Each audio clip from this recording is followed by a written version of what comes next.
Hello, everyone, and welcome back to another episode of Grid Encore. My name is Brenden Crossland, here with another Motor Monday. There's nothing in the cup, don't worry about it. And also with me is Matthew Owens. You might know his famous voice from Ultimate Sports Radio Network, aka USRN, filling in for our compadre Ben Schneider this evening. How's everything going with you, Matthew? Excited to have you on the show. Of course, you're no stranger, especially here in the month of May. Yeah, thank you for having me. Always happy to jump on to Grid anytime I'm asked to be here. Always love being on with you guys. Well, we certainly love to have you here. I know Ben would say the exact same thing. And before we get into the show this evening, we'll start by thanking our Patreon supporters. Of course, we know them by name very well. Colin, Deshelle, Mark, Robin, David, and of course, Matthew. We thank you also for your continued support is not unnoticed. Yeah, we really appreciate everyone who has invested in the Grid Network. And you can consider joining them as you see them here if you'd like. After you see tonight's show and you think, well, it's something I'd like to support. It doesn't go unnoticed. We certainly appreciate any amount, and you can also make a donation using Buy Me a Coffee or even the YouTube Super Chat if you're watching us here live on the air. Just every little amount helps us grow and continue to produce these shows each and every week. So, Matthew, before we jump into our regularly scheduled program, let's start with an open segment talking about yesterday's Cup Series race, the action at Kansas Speedway and the Advent Health 400. Yeah, absolutely. Well, I'm going to try to do my best, Ben Schneider here. No one can live up to those expectations, though. But Worth yeah, I know you guys. Yeah, I know. You guys aren't traditionally on the Sunday night wrap-up show, but we still have an opportunity to discuss yesterday's Advent Health 400 from the Kansas Speedway, a race dominated by Kyle Larson. He led 221 of 267 laps. It was the fourth time in his career that he led over 100 laps at Kansas. Christopher Bell and Ryan Blaney were charging hard at the end, but ran out of time to catch Larson. Meanwhile, one team that didn't live up to expectations at the track was 2311 Racing. Darrell Wallace Jr. crashed out after a restart. Riley Herbst struggled and finished 27th. Tyler Reddick had no speed all race long, was struggling with that car for the entirety of the race. He finished 17th, but it was Truck Series regular Corey Heim driving for the team, who finished 13th. He was the top finisher for 2311 in his first Cup race of the year. So, Brenden, biggest takeaways from the Cup race yesterday in Kansas City?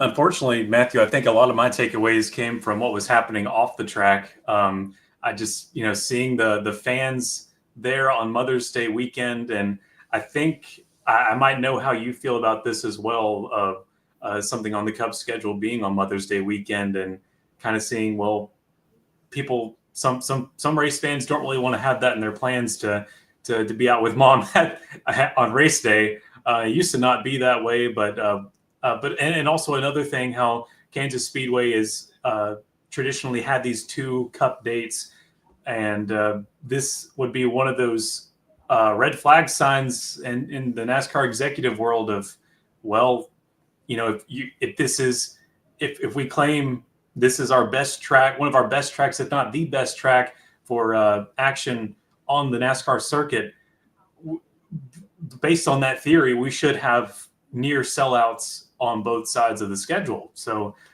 certainly, I think if I was in the Kansas City market, I would want to be and if I only had money to put on one race, I would want to go to the playoff race later into the season. So that's certainly something that I did not like. Just from a glance, I had a date with the dishes on Sunday afternoon, so I was watching this after the fact. But the best part of that is you get to skip all the Fox commercials. So that was a very nice part. But man, Kyle Larson, we're in a strange moment in motorsports history, my friend, of just dominance here, dominance there. You got Larson, you got Alex Palou, of course, you got Max Verstappen. But I think we need to maybe step back and appreciate this a little bit more than maybe we aren't. It's easy to go, just they're all winning all the time, but I guarantee it's not as easy. It can't be as easy as it looks. Kyle Larson just as dominant as he is, and then some of these 2311 in particular having some really bad issues at a place where we thought someone like Tyler Reddick would fare a lot better, but oh my goodness, 27th for Riley Herbst, and then you said there Tyler Reddick with a 17th place finish, and then the heartbreak of Brad Keselowski of having that late race charge, and he was fighting for a win, and it all goes up in smoke. And then Josh Berry as well, looking like he was okay and having some issues there, some contact. It sort of ended up being like Texas after a while. I was hoping it'd be a little more clean, but the way you're able to get restarts at Kansas and take where every lane is an opportunity. There's so many lanes to choose from there. It made for an interesting race. I don't know if I would say it was my favorite, but again, my focus was a lot on things off the track. I wonder what your take would be. Yeah, I am pro shortening the season. I'm also pro a few more off weeks than we have, but I know that part probably isn't going to happen, adding off weeks. Shortening the season likely isn't, but Mother's Day feels like a weekend we should have off. Or at the very least, like we once did at Darlington, race on Saturday night. That's just a personal thing. I mean, the racing, what would we remember from that race had Kyle Larson just been mediocre or had just been good rather than superb? I mean, he won the pole, he won both stages, he set the fastest lap, and he won the race. He led 221 laps. So I don't want to go crazy and say, oh my goodness, the car, they have gotten it to the point with the car is now not good on the intermediates. I don't think we've seen enough to say that yet, because we had a good race at Homestead. We had a good race at Las Vegas earlier in the year, and we had an entertaining Texas race, depending on how you viewed Texas. But it is interesting that in this run, no one liked Bristol. Everyone hated Bristol. There was a lot of hate for Darlington, even though I didn't dislike Darlington. No, I didn't either. There was a lot of hand-wringing over Talladega, and I didn't hate Talladega, and I didn't hate Texas, although a lot of people were showing some hate to Texas again. Now we get a race at Kansas where expectations were sky high from what we've seen at the track in the past, especially this race last year, producing the finish that it did. And it wasn't quite there on the level that we thought it would be coming in. And it's all about managing expectations sometimes with these races. But there was just no way that race was going to live up to the hype when all week long we were seeing replays of Larson and Buscher being separated by an eyelash. But you are right to say there's been a lot of talk in the last week about Kansas possibly hosting championship weekend in the future and getting in on that rotation. And there's a certain amount of tracks that's now auditioning, basically, to be a part of that rotation. Maybe not the strongest weekend from Kansas on all fronts. Crowd, the racing, maybe it wasn't the best. But also do want to mention, when we got that crazy Kansas race last year, it was after a long rain delay and the temperature was much cooler. It went into the night. Yesterday we were kind of mid-80s, so conditions were totally different, and I think that's why we got, for the most part, a very different race, along with Kyle Larson and Cliff Daniels just coming in and just killing the entire field's hopes. Yeah, if you told me at the beginning of the season that Texas was going to put on a not too shabby, and then Kansas was going to be kind of I would have not believed you, but that's the way it goes sometimes. All these factors work out in different ways when we finally get down to it. And you make an excellent point about Homestead Miami being the championship finale next season, and then that rotating basis. This is now a big audition stage for the rest of the season for some of these possible contenders in different markets, like your Kansas, your Las Vegas, and other tracks like that their next event, people are going to be taking a little closer eye on. It goes back to the phrase for the tracks too. It's not what you've what have you done for me lately as far as on track product. What have you shown for us lately in the next Gen 7 car that's going to produce something that's worthy of a championship race for the Cup Series? Looking at the Cup weekend as a whole, anything else you'd like to bring up from there?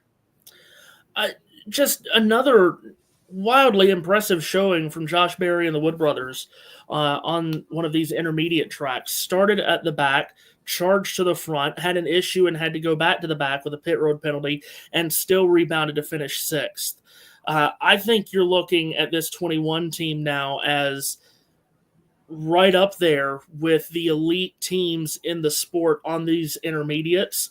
So I would be looking at him in this upcoming slate. Once we get past North Wilkesboro, the non-points race, of course, we've got Charlotte, Nashville, and Michigan back to back to back. And I think Josh Berry could very well be a contender to win any of those three races. And they have been incredibly fast this season. They have not been consistent. That's why they find themselves, as I scroll down quickly, 17th in the championship standings. That's not indicative of how well they've run this year. So if they could pick up stage wins or race wins on these intermediates directly ahead of us, I think you're looking at Josh Berry as a driver and team that could maybe pile up some playoff points, as we know they are already in the playoffs with a Las Vegas win. It has been absolutely wild to see the Wood Brothers transformation here in 2025. I agree with you there wholeheartedly. And yeah, the consistency not there, but the speed definitely is showing up, especially at mile and a halves. And it's just, I mean, it's easy to forget sometimes when we were in the lowest of lows there with the 21 camp that they are the fourth Penske car essentially. But it's hard to remember that until they have this sort of success again. But yeah, that's a great point too. And seeing some of the comments, we've got the question out here for you. First from Adam Lemerise. To me, it'll be Alex Pillow, and good evening to you, Adam. He says he could see Josh Berry winning again in 2025. I certainly think that's possible. Yeah. But the big question that we're putting up here for you in the comments right now is Alex Pillow versus Kyle Larson in the Indy 500. Who will finish ahead? And we might keep up with that here as the episode progresses here this evening. Moving on here from the Cup Series to the Craftsman Truck Series from Kansas. Produced another thrilling finish. On the final lap, Layne Riggs got underneath Cup Series regular Carson Hocevar entering turn 2. Those two drivers made some contact and got a little squirrely up there into the wall, but they kept pushing as Hocevar took the win over Layne, who later had his number 38 Front Row Motorsports truck disqualified for an issue relating to the bed cover. But now, before that disqualification, Riggs said it was a good experience for him to race against the Cup drivers again, like Hocevar and William Byron. And Riggs believes he's going to be one of them someday, as his career progresses along, a young career at that, coming from the ranks at South Boston. So after going head-to-head with Kyle Larson back at Homestead, then Hocevar and Byron at Kansas, is Layne Riggs starting to show the characteristics required of a driver who can race on Sundays in the future, Matthew? Yeah, I think we're getting there. And, of course, that's Layne Riggs from Bahama, North Carolina, not Bahama, but Bahama, North Carolina. Yeah, I think we're getting there. It's such a cautionary tale. We've seen so many over the years about not wanting to rush anyone up. We are still talking about a guy that's only won twice on the truck level. They've both been on shorter racetracks, the half mile at Bristol last year and the flat mile at Milwaukee a year ago. So I don't want to rush anything on Layne Riggs, but he's getting there. Again, he's only, 23 years old, I believe. So we need to see a little bit more consistency from him, I think. But obviously, it was a chance for him to get a win on a big track. Like I said, he's 1.5 mile on a mile track, very nearly winning on this 1.5 mile track in Kansas. I think we're getting there with Layne Riggs. Yeah, getting there for sure. And he is 22 still. He'll turn 23 here on June 11th. So getting really close to it. But yeah, so far it seems like the success has mainly come from some shorter tracks. But whenever I will say this though, for Layne, whenever he has won these races, it's been like a big statement. It's not like, oh, I came in at the last moment and took care of business. Like he had the outright better truck and was able to take care of his equipment and take the win fair and square, all things considered. So Carson Hocevar ended up winning the race, and he's on his way to the checkered flag. He extended his middle finger out of his window net to flip off Riggs. He let him know that he was number one in the worst way possible. So when asked about this by the media post-race, Hocevar said he did it to remind Riggs that he still won the race after they made contact. Hocevar later posted on social media that Riggs hugged him after the race, and they laughed about this incident, then praised the Truck Series regular by saying that he's going to win a lot of races. On a different note, Amanda Busick from Fox Sports provided an interesting report during the race regarding Hocevar and old Truck Series championship rival Corey Heim. Busick said Hocevar told her that he can't wait to start racing Heim on Sundays, and when she relayed that message to Heim, he responded by saying, quote, "I hate that guy," close quote. Heim is still upset at Hocevar for wrecking him during the 2023 championship race, and apparently Hocevar never apologized for his antics from that very night a couple of years ago. So was Hocevar wrong to flip off Riggs? I'll go ahead and answer that for you. Yes. And does it surprise you that Heim is still bitter at him over the 2023 title decider? Race car drivers being bitter? Really? I tell you. I've never heard of that before. No, it does not surprise me that Corey is still. I mean, that's a championship. That was a championship that he was in position to win, and he's still down there. I won't say toiling in the Truck Series because he is obviously competing on a very high level in the Truck Series. He's won 3 races already this year. He's running away with the regular season championship, it would seem. So he's not toiling down there. But he is still in the Truck Series without that championship from 2 years ago. So no, that part doesn't surprise me, and I don't think anyone is making a huge deal about that. The first part of it, we talk about, is Layne Riggs going to be big time? I guess Carson Hocevar thinks he is. He's telling him he's number one.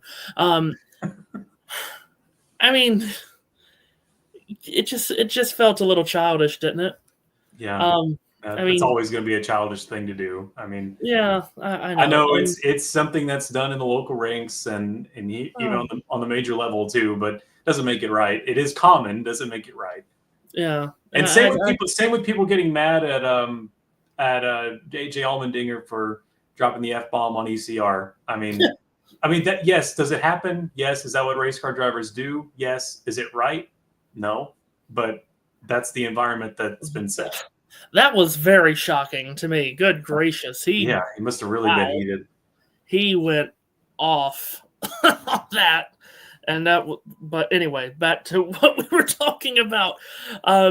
It felt childish. There was contact made. It was not egregious. We seen at that same very track in that same series, good Lord, 15 years ago, I think now. That I feel old every day. Johnny Sauter and Ron Hornaday make contact, and both of them literally go for a half spin. Nothing like what we've seen on Saturday night. Whatever. I defend Carson Hocevar a lot more than other people do. I think he's going to be big time. I'm not even ruling out that he could win a race in the Cup Series this year with Spire with some of the speed they're showing, just like he did at Texas last week. So I do. I defend him a lot. I didn't love it. I could do without that. Yeah, Carson Hocevar is aggressive. He's a hard-nosed racer, but I feel like I feel like he's a good kid behind it all. I don't know. That might just be blind faith, but I'm with you. I think some of it is the persona he has started to take on, because I think he knows that there's going to be this stretch. Don't know how long it's going to be, but there's going to be this stretch of time where he can just do nothing right in the eyes of some people. So just lean into that persona. He's been compared to by the likes of as being sort of like the likes of Ernie Irvan and Rusty Wallace earlier in their career, and how they could do nothing. Again, they could do nothing right. They were making everybody mad and lining up for the slaps from everybody in the garage. in your first few years. I feel like that's kind of what Hocevar is going through there at Spire. But I think first of all, getting this Craftsman Truck Series win again in that old 7 it had to be really good for his morale and just remind him that, hey, you do have what it takes to do this. And even if Riggs wasn't at the end of the day, when he actually was disqualified and not really that close to him as we thought he was, but still that took a lot of guts there for Hocevar to be able to hold him off like that and didn't really dump him out of the way. It was more just bouncing off from truck to truck.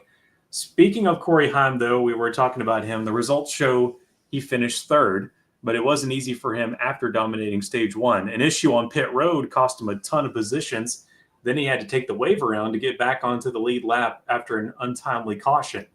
He also got busted for a restart violation and still came back to finish 3rd, still up a spot after Riggs got disqualified. Heim made his first Cup Series start of the year on Sunday with 23:11, where he finished 13th, and that was super impressive to me.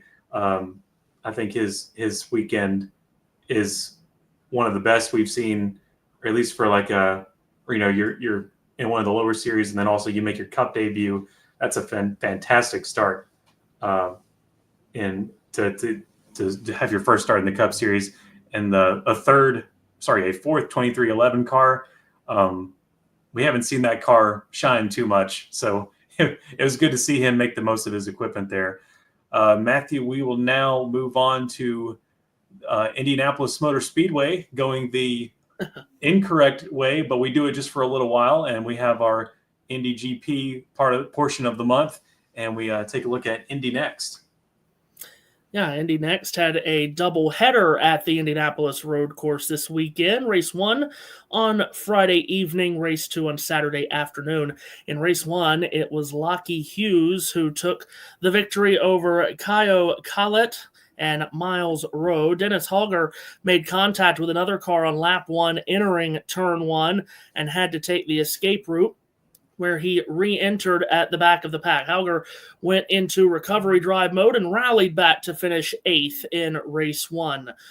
Meanwhile, race 2 was easier on him as Hauger made the move around Hughes and never looked back. Hauger has won 3 of the first 4 Indy Next races of the season, and he leaves Indy with a 15-point lead in the championship standings over Hughes. So, what is more impressive from Dennis Hauger this weekend, winning all but 1 race to begin the season, or how he recovered from the setback in race number 1?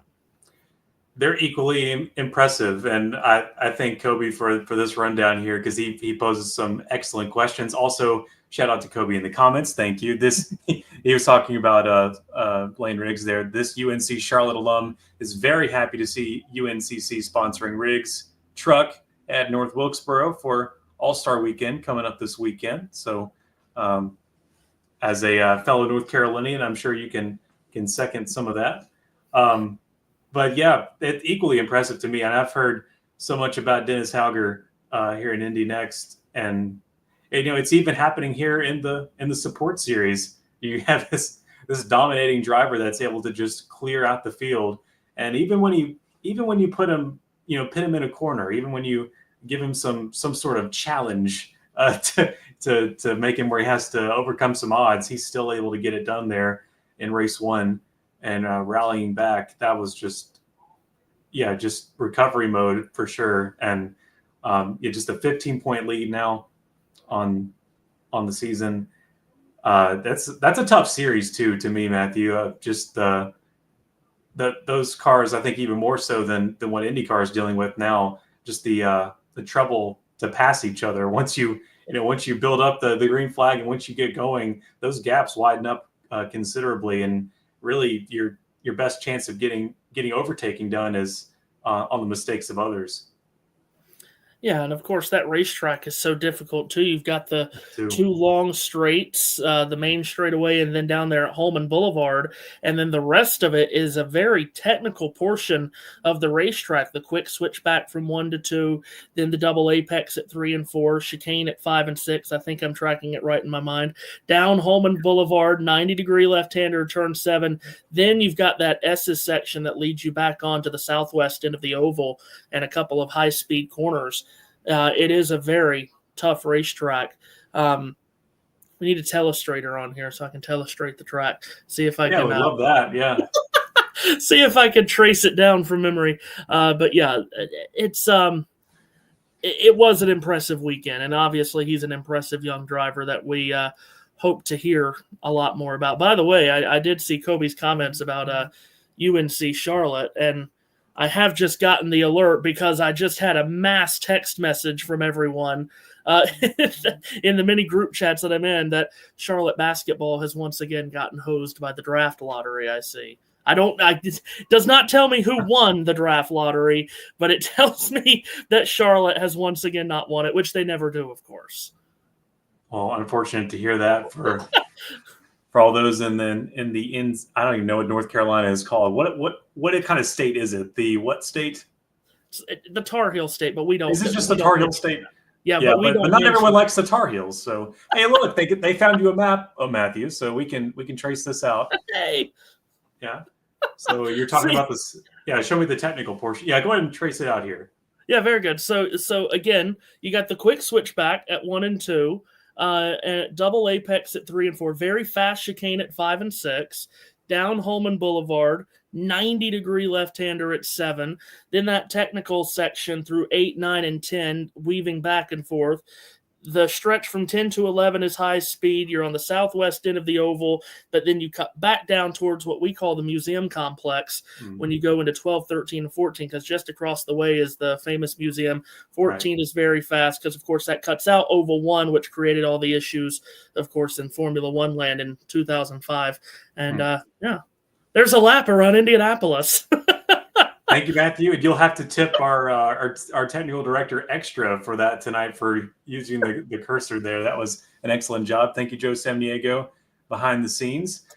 Kobe says Dallas Mavs won the draft lottery. Nico Harrison is one lucky dude. Really? You get rid of Luka and you get Cooper Flag? Oh, my gosh. Charlotte never wins that thing, and it's unbelievable to me. They went 7-59 and missed out on Anthony Davis all those years ago. But anyway, we're not here to cover basketball. No, we're not. But we took the trip from Kansas to Indianapolis, which is where we love to be in this month of May. But we'll go back to Kansas and for some ARCA Menards action in what almost seemed to be a flashback to what happened at Phoenix. Brenden Butterbean Queen nearly saw the checkered flag come out at Kansas Speedway. That is until the caution flew on the final lap. Isabella Robusto spun hard into the inside wall on the backstretch after battling Layne Riggs for position.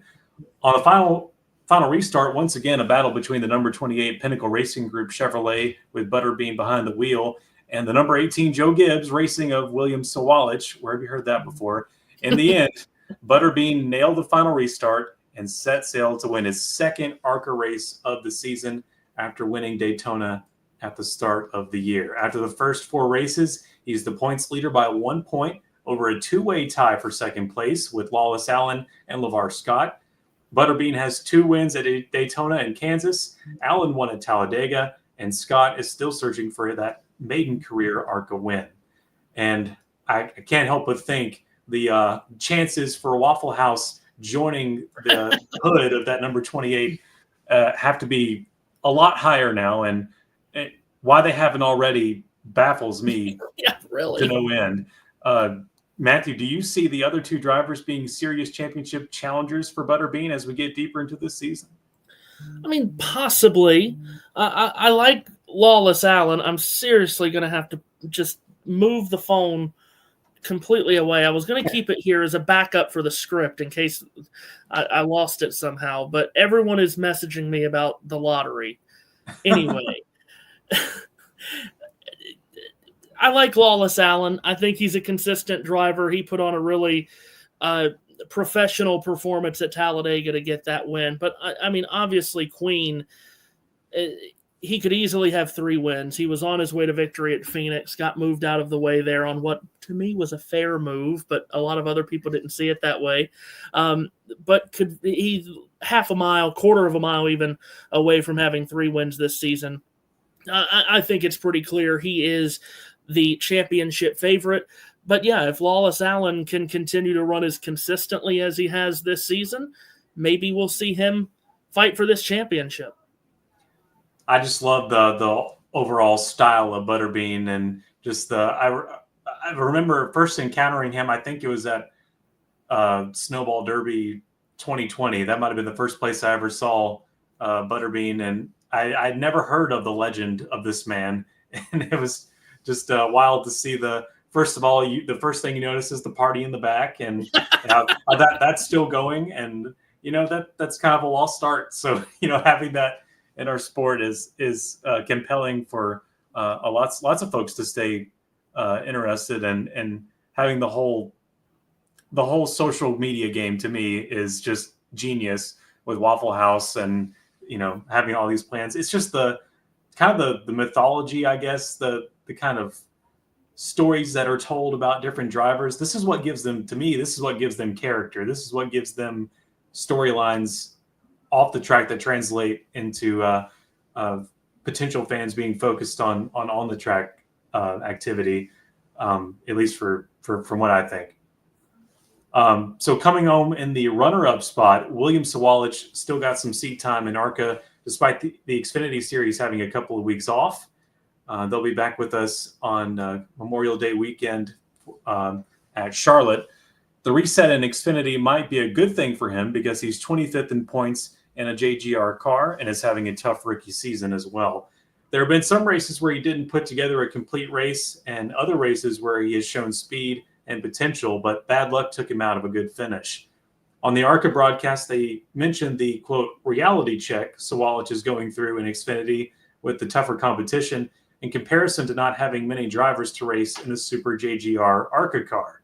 And we know how OP those can be once they're put in the right spot. So given how tough he has had it in Xfinity, did this race serve as a confidence booster for Sawalich, or Yeah, that's a good question, because there's no doubt about it. This has been a very difficult start to his Xfinity Series campaign.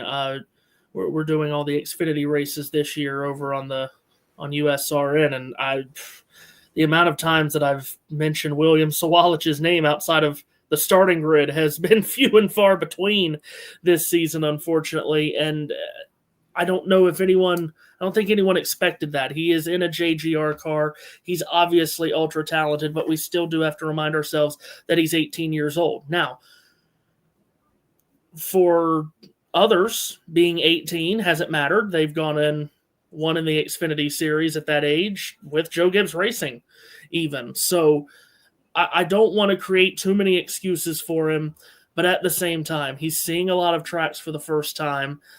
He's gotten himself caught up in issues not of his own doing. Other times, he was right in the thick of it, thinking of Rockingham, of course, with that controversial incident with Catherine Legg. Hopefully, this break in the Xfinity Series schedule, a couple of weeks off, getting a chance to run an ARCA car, run up front, finish second, hopefully this can reset things for young William.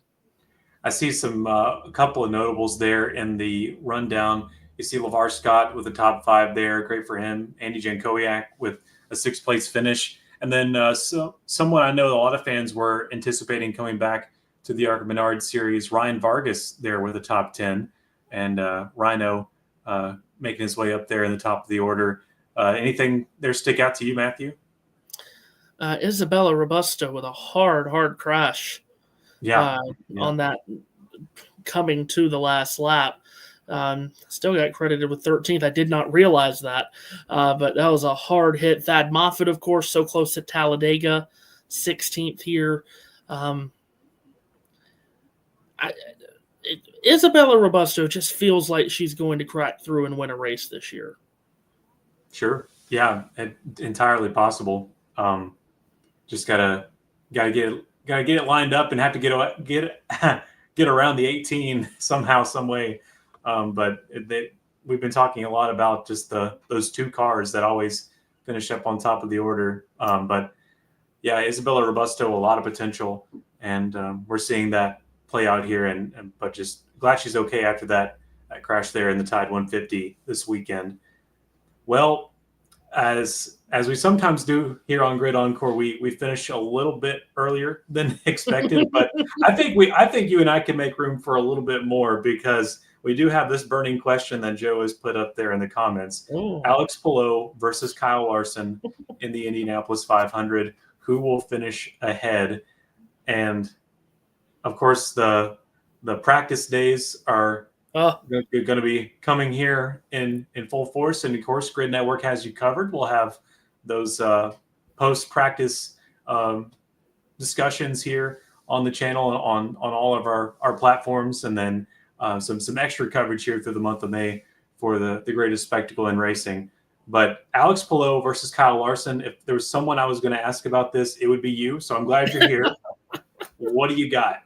We have the best driver in the world versus the best driver in the world, compared from various opinions. What's your take on that? Well, Alex Palou is on another planet right now. It is remarkable. We've run 5 races. His average finish is 1.2. That's 1.2. That's insane. Yeah. How do you even do that? You wouldn't. It would almost be impossible to have an average finish of 1.2 through 5 races if it was a 4-car field. That's how impressive he's been.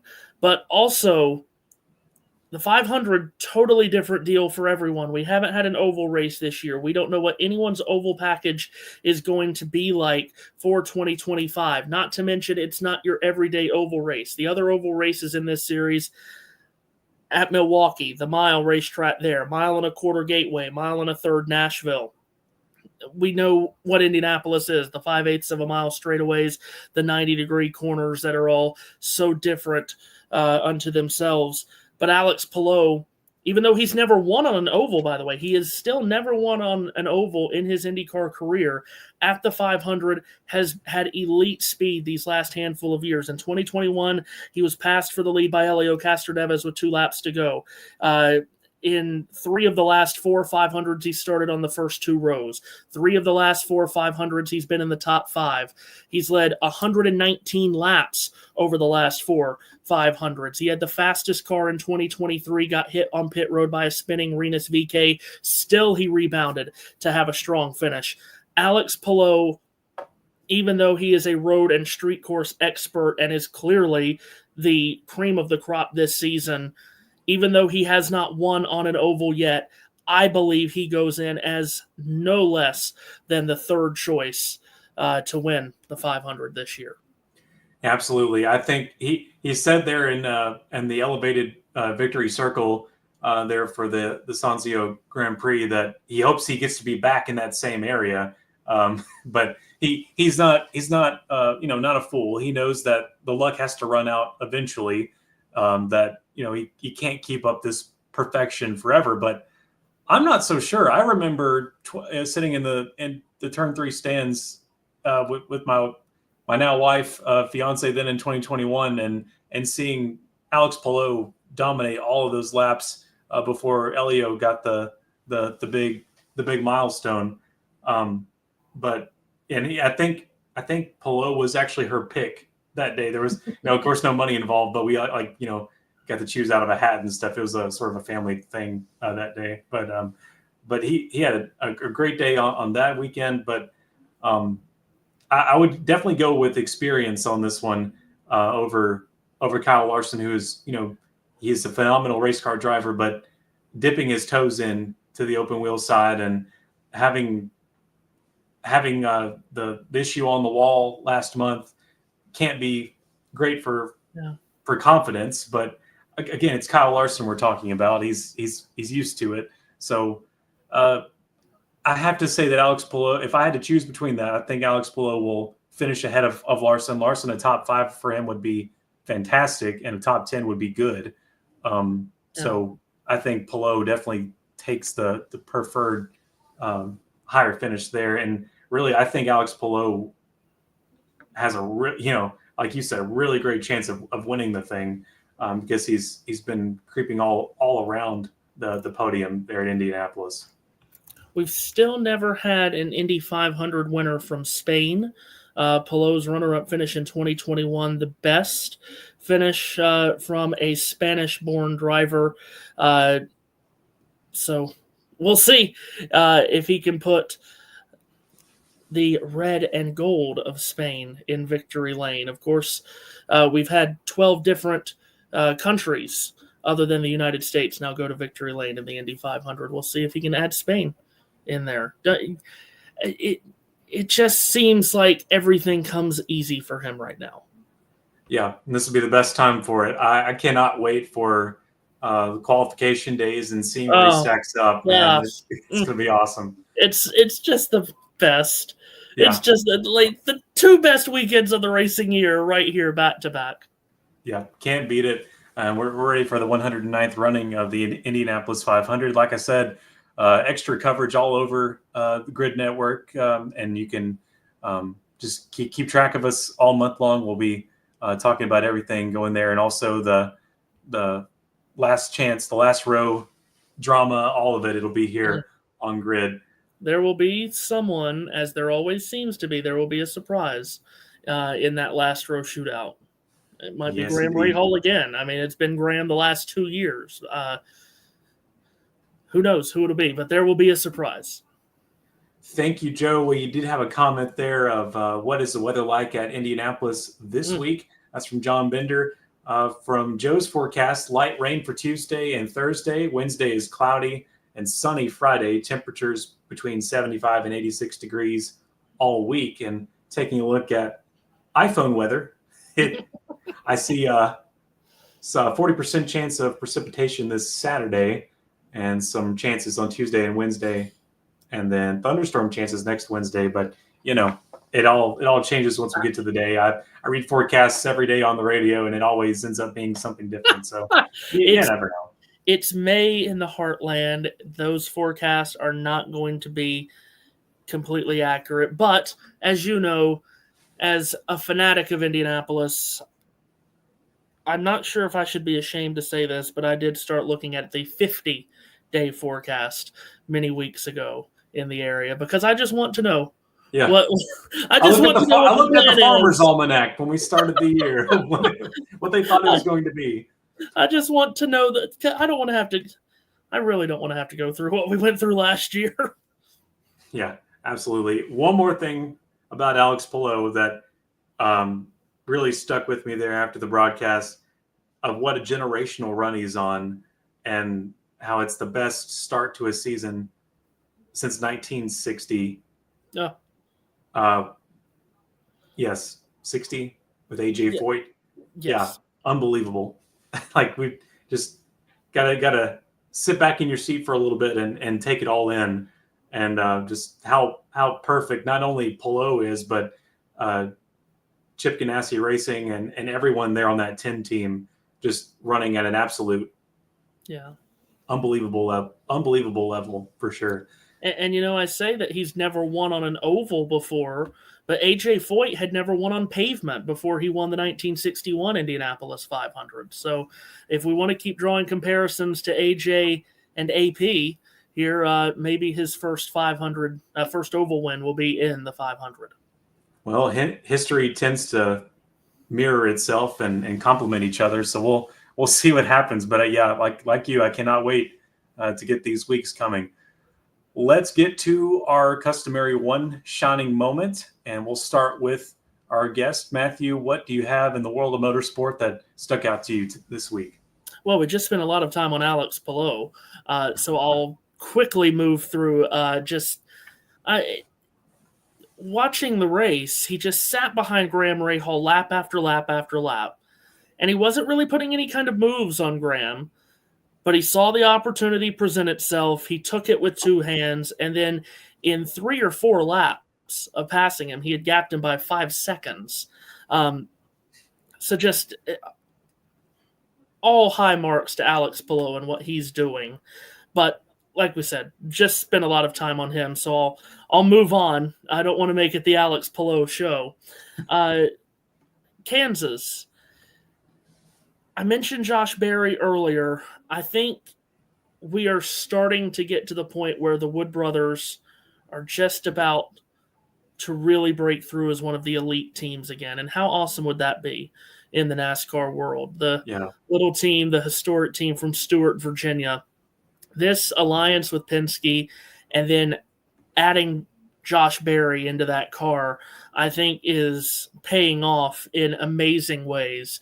And like I said earlier, on these intermediate tracks, he's been terrific. He won Vegas. He was running towards the front in Homestead before clattering into Joey Logano on pit road, leading at Texas and hit the bumps and spun, and then a 6th this weekend. And as I said, Charlotte, Michigan, and Nashville coming up. This is an opportunity for that team to go out and try to pile up the playoff points, whether that's winning stages or winning the races. I just love what that team's doing. And while I'm on Texas, John Hunter Nemechek, second straight top 10 finish, finishing 10th this past weekend. And all of a sudden, in a season where it feels like we've gotten through the first few years of complete parity with the next gen car, I don't think we're going to get a ton of winners this year. I don't think we're going to get more than 12. So in a season like that, John Hunter Nemechek is sitting 19th in the championship standings, just 24 points below the cut line. I know it feels early to be counting points, but after the 600, we'll be halfway through the regular season. Yeah, that's wild. Yep. And from Legacy Motor Club, do you feel like John Hunter is the guy over Jones? It certainly feels like it's teetering that way, doesn't it? Yeah, just a little bit. I mean, Eric's 29th in points. Yeah, there's a lot of really low sinking drivers that you wouldn't think would be in the points right now, and in the Cup Series as a whole. I'll get to my one shining moment. I'll stay with the Cup Series. I was just so impressed by Heim time, Corey Heim. Yeah. With his Cup debut being a 13th place finish, like that just doesn't. I don't know. It just doesn't happen anymore. We see these starts all the time. Like Jesse Love is in the middle of his third. I think he's on his third Cup start or fourth now, just getting that started, but just not able to get it done as far as a finish that you're really happy with. But Heim going up against the Cup level at this kind of track where it's so chaotic and able to come out 13th, it shows to me it kind of reassures the raw talent that we've always seen in him at the Truck Series level and previous, and that he gets my one shining moment for the weekend. Yeah, and for good reason. I mean, we talked earlier about how 2311 always looks at Kansas as an opportunity. They've won there with Darrell Wallace Jr. and with Tyler Reddick plus Kurt Busch. So they always look at that track as an opportunity race for that team, and for them to have their highest finishing of their 4 cars to be the guy that doesn't run with them every week. Yeah. My goodness, how about that? Mm-hmm. Yep. Job security is a real thing in NASCAR, and whenever the first starter does better than the majority of your organization, that has to be an awkward Monday. Monday boardroom meeting. Yep. Yeah, so sure. Yeah, it's been a fun weekend, but we are just getting started here in the month of May. That's all we have for tonight, though, on Grid Encore. As always, be sure to follow Grid Network TV. That's at Grid Network TV on our social media platforms. Yeah, Eric had a good run, though, at Texas. And John doesn't want it to rain Saturday or Sunday at Indianapolis. No, we are please. right there with you, John. Right there with you. Yeah, that top 5 for Eric at Texas was his first at a non-super speedway since Kansas in 2023. It's good stuff. Want to follow Grid Network TV on all our social media platforms, and then subscribe to our YouTube channel. That's the same thing, Grid Network TV. And visit our relaunched website now, gridnetworktv.com, for our latest content. As I said at the start of the show, if you really liked what you saw tonight, take a few minutes to consider joining our Patreon supporters. We thank them again, Colin, Deshelle, Mark, Robin, David, and Matthew, who all helped us grow this motorsports media outlet. If you'd rather do a one-time donation instead, buy me a coffee and YouTube Super Chat you see there if you're on YouTube with us are other good ways to contribute to the Grid Network, and we'd appreciate that very much. Looking ahead to our upcoming schedule, we got Kobe, Josh, and Matt. They'll be back on Wednesday for Grid Tonight as they cover the Indy 500 practice days. And stay tuned for our Grid Live pre-race show format. One show previewing Formula One at Imola, and then another one, the NASCAR All-Star Race coming up this weekend at North Wilkesboro in Wilkes County. Be on the lookout for a new episode of Women in Motorsport in the future and a full recap of NASCAR All-Star Weekend next Monday right here on Grid Encore. Matthew, any final words before we call tonight? Once again, I want to thank you for hopping up on the show, and just glad to spend the month of May with you for another season. Always great to be on with you guys, and we'll very much be excited to hear you and Ben again next week. I am not on Ben's level. Neither am I, my friend. Neither am I. So let's go and get this taken care of. Oh, he looked down. There we go. All right. So for Matthew Owens from the Ultimate Sports Radio Network, I'm Brenden Crossland. Thank you so much for watching Encore this week. We'll see you next time right here on Grid Network.